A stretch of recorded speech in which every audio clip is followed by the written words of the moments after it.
Guys, നമ്മൾ ഇന്നുണ്ടാക്കാൻ പോകുന്ന ഒരു CPU ആണ്. ഇതാണ് പവർ സപ്ലൈ. ഇത് ഫാന്.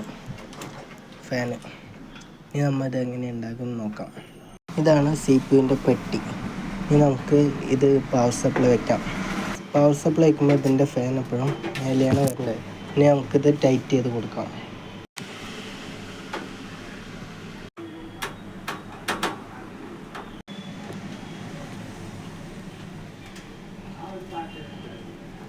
അടുത്തത് നമുക്ക് ഫാനാണ് വെക്കേണ്ടത്. ഫാൻ വയ്ക്കുമ്പോൾ നമുക്ക് ഇത് ചെറിയ ലോക്ക് ഉണ്ട്, നമ്മൾ അതെല്ലാം സൂക്ഷിച്ച് വെക്കണം.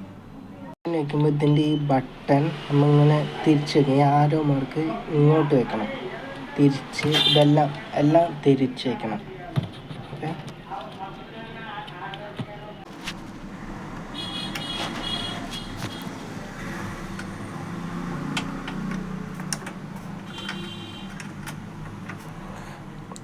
ഗൈസ്, നമ്മളിങ്ങനെ ഫാൻ വെച്ചിരിക്കുകയാണ്. ഇനി അടുത്ത ഇതിൻ്റെ ബട്ടൺ ഇവിടെയാണ് കൊടുക്കേണ്ടത്.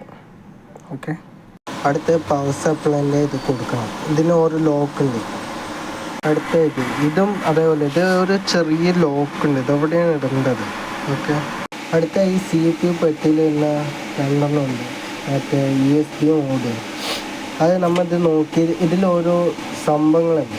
ഇതുണ്ടോ, ഇതേപോലെ ഓരോ അത് നോക്കി നമ്മൾ പിന്നെയും കൊടുക്കണം. ഇതിൻ്റെ ഇത് ഇവിടെ കൊടുക്കണം. അടുത്ത ഇതിൽ കുറേ എണ്ണം ഉണ്ട്. റീസെറ്റുണ്ട്, HDD, പവർ സപ്ലൈ. ഇത് പവറിൻ്റെ പ്ലസ്സും ഉണ്ട് മൈനസും. ഇത് നമ്മൾ കൊടുക്കേണ്ട രീതി ഇതാണ് മെയിനായിട്ട് നോക്കുന്നത്. ഇത് കൊടുക്കേണ്ട രീതി നമുക്ക് നോക്കാം. ഇത് HDD MED ഇതിൻ്റെ ഇത് താഴെ കൊടുക്കണം. അതിൻ്റെ മേലെ ഇരിക്കണം ഈ പവർ സപ്ലൈ പ്ലസ്, പിന്നെ അതിൻ്റെ പുറത്ത് മൈനസ്, പിന്നെ അതിൻ്റെ ഓപ്പോസിറ്റ് ആയിരിക്കണം പവർ സപ്ലൈ. അതിൻ്റെ താഴെ റെസ്റ്റ് കൊടുക്കണം. ഓക്കെ, നമുക്ക് റാം ഇടണം. റാം ഇടുമ്പോൾ നമ്മൾ സൂക്ഷിക്കേണ്ടത് ഇത് രണ്ടും ഇങ്ങനെ താഴേക്ക് ആക്കിയിട്ട് വേണം ഇടാൻ. പിന്നെ ഇതിൽ ഓരോ ഇതുണ്ട് ലോക്ക് പോലെ, ഇത് കറക്റ്റായി നമ്മൾ നോക്കിയിട്ട് വേണം അതിലോട്ട് ഇടാൻ. നമുക്ക് ഇട്ടിട്ട് നോക്കാം.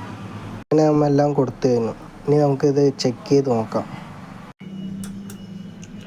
ഗ്യാസ് നമ്മൾ ഓണാക്കുമ്പോൾ ഈ ഫാന് കറങ്ങില്ല വെച്ചാൽ അത് എന്തോ കംപ്ലൈൻറ്റ് ഉണ്ട് എന്ന് അതിൻ്റെ അർത്ഥം. ഓക്കെ, കണ്ടോ ഗൈസ്, ഇതേപോലെ ശരിയാണ് ഈ സ്ക്രീന് വരും. ഓക്കെ, ഇത് എത്ര ഉള്ളൂ നമ്മുടെ ഈ CPU നിർമ്മിക്കാനുള്ള പണി.